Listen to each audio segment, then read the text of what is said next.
सभी विद्यार्थियों को मेरा वंदे मातरम। मैं विकास श्रीवास्तव विक्रमादित्य आईएएस गोरखपुर के यूट्यूब चैनल पर आपका स्वागत करता हूं। प्यारे विद्यार्थियों, इस समय हमारे चैनल पर जीएस का एमसीक्यू सीरीज चल रहा है। उसी सीरीज में एक नया सीरीज लेकर आपके समक्ष में उपस्थित हूं, ठीक है ना। तो आइए इस सीरीज का हम लोग पहला प्रश्न लेते हैं। पहला प्रश्न है, सिंधु घाटी सभ्यता का सर्वाधिक उपयुक्त नाम क्या है? सिंधु घाटी सभ्यता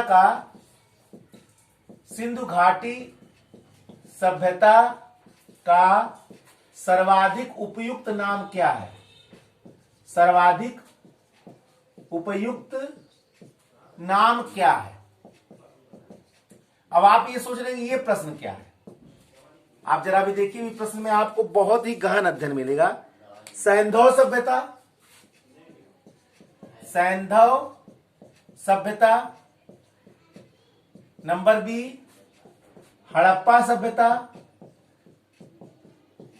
या वही नाम रख लीजिए सी सिंधु घाटी सभ्यता, नंबर डी मोहनजोदड़ो सभ्यता। अब आपको ये लग रहा होगा कि तीनों तो मैंने चार ऐसे नाम लिए जो उसी से संबंधित है। देखिए, जब प्रारंभ में सिंधु घाटी नदी के अगल बगल ही यह सभ्यता मिली तो इसका नाम तो रख दिया गया सिंधु घाटी सभ्यता, क्योंकि सिंधु नदी के आसपास मिली थी। लेकिन बाद में इसको सैकड़ों स्थल मिले जो सिंधु नदी से सैकड़ों किलोमीटर दूर थे। तब इसका नाम यह रखना तो अन्यायपूर्ण हो गया और इतिहासकारों में, इतिहासविदों में, हिस्टोरियंस में विवाद पैदा हो गया। तो ये एक उचित निर्णय बना कि ठीक है, भले ही इसको सिंधु घाटी सभ्यता या सैंधव सभ्यता जाना जाता है, लेकिन सबसे पहले इस सभ्यता की जहां खोज हुई थी उसी को सर्वाधिक उचित नाम माना जाए। तो सबसे पहला जो स्थल खोजा गया था 1921 में दयाराम साहनी के द्वारा, हड़प्पा, इसीलिए इसका सर्वाधिक उचित नाम हो गया हड़प्पा सभ्यता, क्योंकि सबसे पहले इसी की खोज हुई थी। क्लियर हुआ नहीं? क्लियर। ये प्रश्न मैंने बिल्कुल सिमिलर नेम लिए हैं, लेकिन ये प्रश्न गहन अध्ययन की मांग करता है आपकी, ठीक है। हमने आपको एक नए ढंग से सभी प्रश्न मैं बार बार दिखा रहा हूं आपको, ठीक है। आप इसको ये समझने का प्रयत्न करें कि ये प्रश्नों के माध्यम से ही आपका कॉन्सेप्शन क्लियर हो रहा है। कॉन्सेप्ट जो भी है हर विषय के, आप हर विषय को मैं यहां ले रहा हूं, जीएस का जितना विषय है सभी मैं आपको विस्तार से बता सकता हूं। नंबर 2, भारत में सर्वप्रथम जजिया कर लगाने का श्रेय किसको जाता है? भारत में सर्वप्रथम जजिया कर लगाने का श्रेय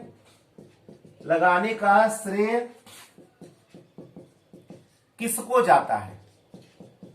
भारत में सर्वप्रथम जजिया कर लगाने का श्रेय किसको जाता है? ए औरंगजेब, बी महमूद गजनवी, सी मोहम्मद गोरी, डी मोहम्मद बिन कासिम। ठीक है। अब लोगों के मन में यह भी आ सकता है कि मोहम्मद गोरी ने भारत पे इस्लामिक सत्ता की स्थापना की, पहले वो लगाया होगा जजिया कर वह कर था जो गैर मुस्लिमों पर मुस्लिमों शासकों द्वारा लगाया जाता था, गैर मुस्लिमों पर सैनिक सेवा के बदले, ठीक है ना। कई चीज बता दिया मैंने, सैनिक सेवा के बदले लगाया जाता था। चूंकि ये सैन्य सेवा नहीं करता, हालांकि बहुत सारे हिंदू मुस्लिम राजाओं के वहां सैनिक थे, लेकिन इसके बाद भी जजिया कर लगाया जाता था, ठीक है। तो मोहम्मद गोरी ने भारत में इस्लामिक सत्ता की स्थापना की, तो बहुत लोग सोचेंगे उसने लगाया। महमूद गजनवी ने भारत पर इतने बार 17 बार आक्रमण की, हो सकता है उसने लगाया होगा। औरंगजेब, जिसकी छवि एक दानवीय मुगल शासक के रूप में भारत में है, हो सकता है उसने लगाया हो, जिसने सैकड़ों मंदिर तोड़ डाले।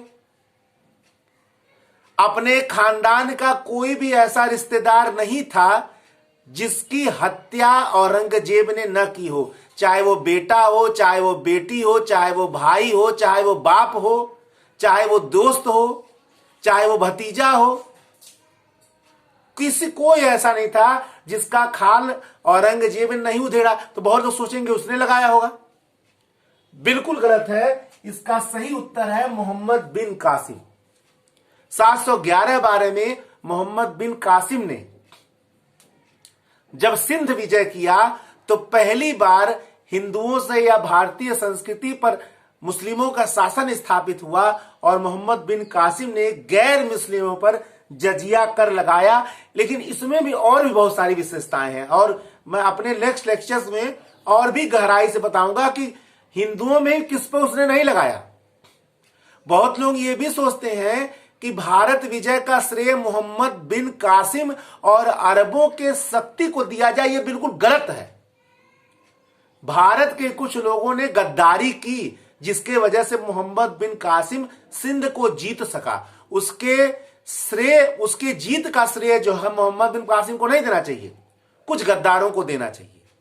आप जान ही रहे भारत की भूमि इतनी पावन, इतनी उच्च है, लेकिन इसके बाद भी समय समय पर यहां ऐसे गद्दार पैदा हुए, ऐसे जयचंद पैदा हुए हैं जिन्होंने भारत पर बार बार विदेशियों की सत्ता की स्थापना करवाई। उसमें एक मोहम्मद बिन कासिम भी था जिसने भारत पर पहली बार जजिया कर का आरोपण किया। ठीक है ना। नेक्स्ट हम लोग देखते हैं थर्ड प्रश्न, संविधान के प्रारूप समिति के सदस्यों की संख्या कितनी थी। थर्ड प्रश्न है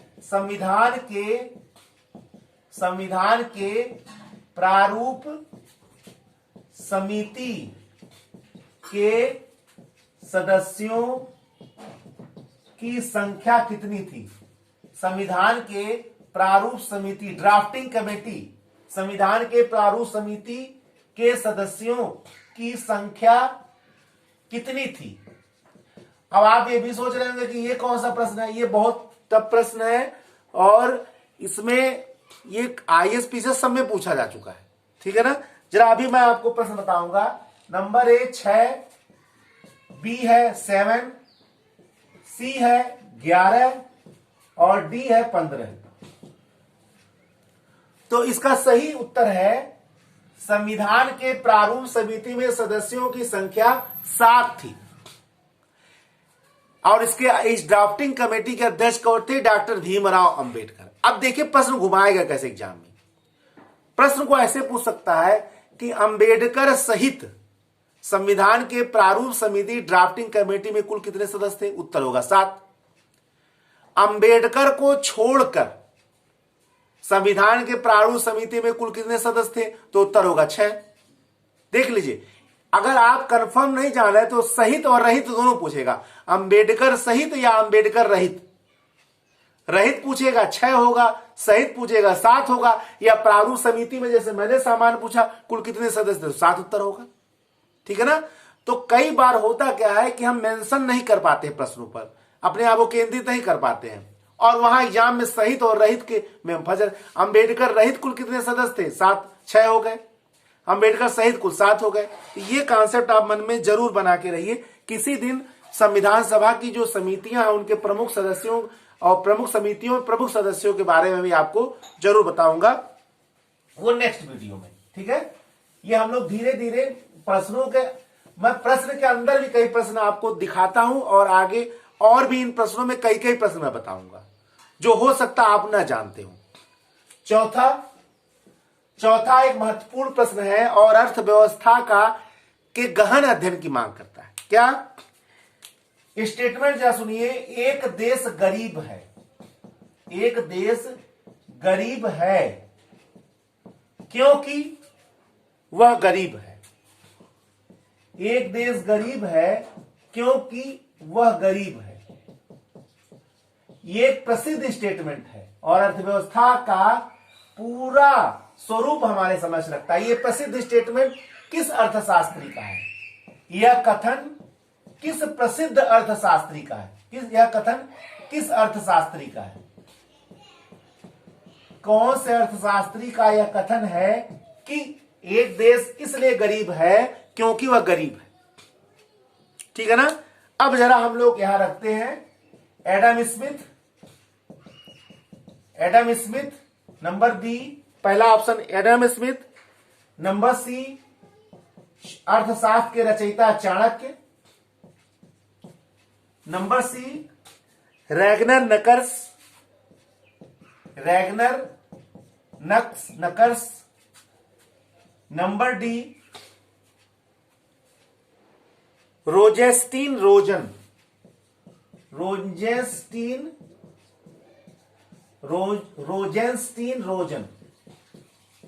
ठीक है ना,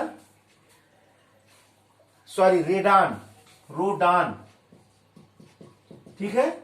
ये 4 ऑप्शन हमारे पास है, एडम स्मिथ, चाणक्य, रैगनर नकर्स और रोजेस्टीन रोडान। इन 4 में कौन यह कथन कहता है कि एक देश इसलिए गरीब है क्योंकि गरीब है? यह प्रसिद्ध कथन है प्रसिद्ध अर्थशास्त्री रैगनर नकर्स का। रैगनर नकर्स एक प्रसिद्ध अर्थशास्त्री थे। इनका मानना था कि एक व्यक्ति इसलिए गरीब है क्योंकि वह गरीब है। क्यों गरीब है?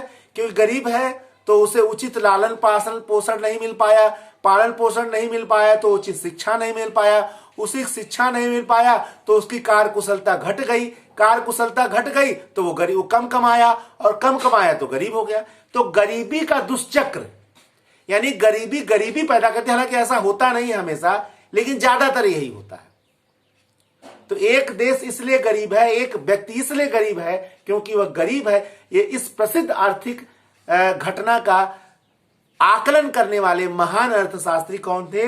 रैगनर नकर्स ने।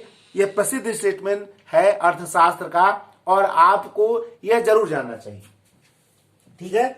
5वां प्रश्न हम लोग लेते हैं। हमारे सारे प्रश्न आप देखेंगे पूर्ण स्तरीय हैं, ठीक है ना। सूर्य की रोशनी के अर्थात धूप में से किस विटामिन की प्राप्ति होती है? सूर्य की रोशनी अर्थात धूप से किस विटामिन की प्राप्ति होती है? किस विटामिन की प्राप्ति होती है? ठीक है, तो vitamin A, vitamin C, vitamin D और विटामिन ई, ठीक है ना।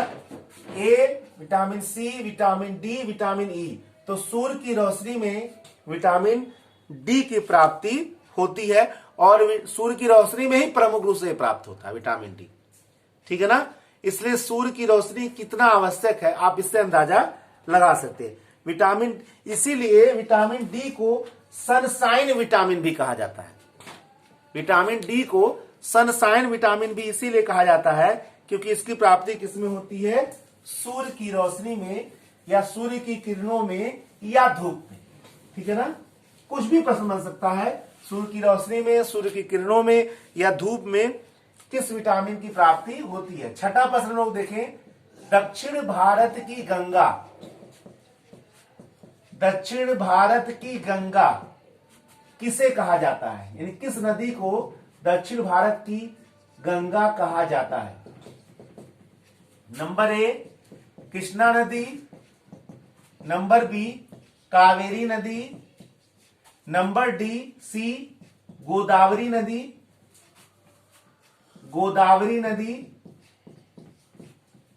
और नंबर डी ताप्ती नदी। किस नदी को दक्षिण भारत की गंगा, माइंड करिएगा मैं दक्षिणी गंगा नहीं पूछ रहा। अगर मैं पूछूं कि किस नदी को दक्षिणी गंगा कहा जाता है, दक्षिण भारत की नहीं, दक्षिणी गंगा, तो वहां कंफ्यूज हो जाएंगे लड़के, तब ये उत्तर दूसरा हो जाएगा, ठीक है ना। तो हम लोग नेक्स्ट अपने सारे वीडियो में ऐसे देखते रहेंगे आश्चर्य प्रश्न। दक्षिण भारत की गंगा प्रश्न पूछा गया है, दक्षिणी गंगा नहीं पूछा गया है, ठीक है ना। तो दक्षिण भारत की गंगा कावेरी नदी को कहा जाता है, ठीक है ना। दक्षिणी गंगा की बात आ जाएगी तो गोदावरी नदी बोला जाएगा। आप प्रश्न को देखें और प्रश्न का अर्थ समझें, ठीक है ना। अगर स्पष्ट नहीं आप पढ़ेंगे अंतर, तो एग्जाम में आप 100% गलत करके आएंगे, ठीक है ना। तो ये आज का प्रश्न है, दक्षिण भारत की गंगा कावेरी नदी को कहा जाता है, ठीक है। नेक्स्ट वीडियो में हम फिर नए और स्तरीय प्रश्नों के लेकर उपस्थित होंगे। तब तक के लिए जय हिंद, जय भारत, वंदे मातरम, धन्यवाद।